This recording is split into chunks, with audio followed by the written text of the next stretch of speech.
Hello, my name is Blake Patterson, and welcome to Afro Reviews. Tonight, I will be discussing a film from last year instead of doing an episode for the classic series. As a filmgoer, I cannot recall a time where my opinion has grown over time due to repeat viewings. Of course, there are great movies that are more thematically resonant after each presentation, but Dragged Across Concrete is a strange and rare case. When I originally viewed Dragged Across Concrete, I thought it was an admirable film that needed to be edited due to its overlong stretches. Over time, there were elements of Dragged Across Concrete that struck me when people spoke of the feature. In February, I decided to observe Dragged Across Concrete again because I loved the creator's previous work, the exciting prison system critique, Brawl in Cell Block 99, and the macabre Western Bone Tomahawk.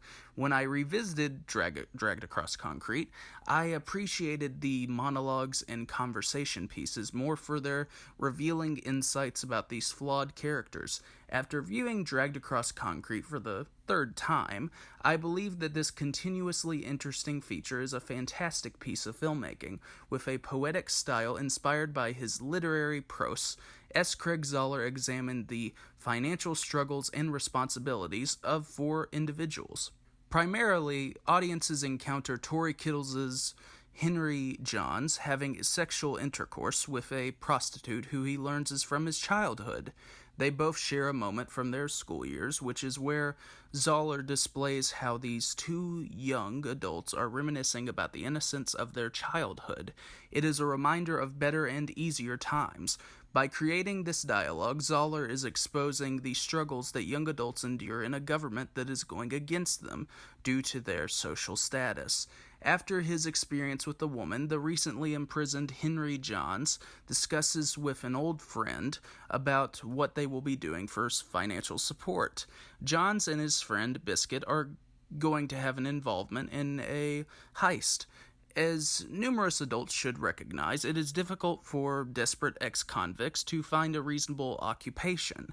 In this case, Henry Johns can only do what is best for his family and an unemployed mother and a disabled brother, even if it violates morals and crimes. Due to Zahler's awareness, Henry Johns is one of the most intriguing African-American characterizations of the last decade. Zahler is also at the benefit of having a talented performer like Tory Kittles. In another subplot, Zahler also examines the socioeconomic statuses of two bigoted officers. One morning at an apartment complex, veteran officer Brett Ridgman and his middle-aged partner, Anthony Lorassetti, commit a bust that goes wrong. Due to his inherent acrimony, Ridgman pushes a Hispanic man's head down against a fire escape while Lorassetti watches him. Once they enter the apartment, Ridgman and Lorassetti mistreat a naked, near-deaf Latina woman by interrogating her underneath a ceiling fan. Due to these brash actions, Chief Lieutenant Calvert suspends the two men due to a viral video of their punishment against the Hispanic man on the fire escape.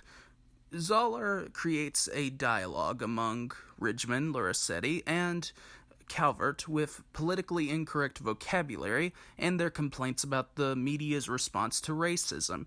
Considering recent responses from law enforcement, this conversation among these three men is haunting in its accuracy. As their plot continues, audiences learn that the cynical Ridgman desires to move to another location with his disabled wife and bullied daughter. Zahler addresses their financial struggles by displaying their concerns about medical expenses and the fact that Ridgman's aggressive behavior is preventing him from receiving raises. As for Lorassetti, he worries about what kind of life he and his girlfriend Denise will have because he is a police officer. As morally flawed characters, Mel Gibson and Vince Vaughn deliver brilliant performances with honesty and subtlety. Later in the motion picture, there's a subplot that involves Dexter's Jennifer Carpenter as a mother who loathes the idea of going to work when she has a newborn baby.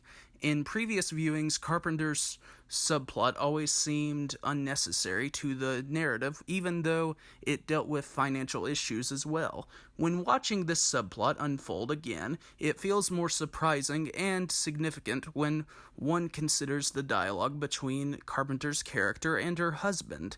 It is a refreshing perspective on motherhood and a woman's role in society. Before the motion picture was even released, one could have expected controversy to ensue due to the hiring of Mel Gibson as a racist cop. Considering the critical reception for this movie, one could easily allege that some critics went into this film with negative feelings due to Gibson's past. If that is the case, that would violate the vital principle of separating the art from the artist, which is too apparent for some mainstream critics now. In the Daily Beast, Marlo Stern wrote the following headline: Mel Gibson's new police brutality movie is a vile, racist, right-wing fantasy. While Stern has the freedom to express his opinion, it seems too harsh to label this movie as racist when Ridgman, and Loracietti endure the consequences of their actions. It is also important to note that Zahler is acting as an observer in his movies, so it would be preposterous to suggest that anyone in this movie is heroic. Zahler just provides enough background for each character so viewers can understand their psychology and actions. To simplify Dragged Across Concrete as a conservative film would be a misrepresentation of Zahler's politically innovative format. Zahler's characters do not apply to a specific party, and viewers can recognize that in his dialogue. Due to this technique, Zahler's focus is on his characters and how they deal with relevant issues in society. While several motion pictures deal with politics and issues on a shallow and preachy level, Dragged Across Concrete is a reminder of the new Hollywood era classics such as Taxi Driver and Straw Dogs that are famous for their grit and social conscience. It would be fair to express that Dragged Across Concrete can be self-indulgent, but its energy and resonance have a lasting scar on the viewer, whether they appreciate it or not. Dragged Across Concrete is the work of a daring and bold filmmaker who could be in the same league as recent great directors, Benny and Josh Safdie and Sean Baker. Thank you for watching this video. Have a great night.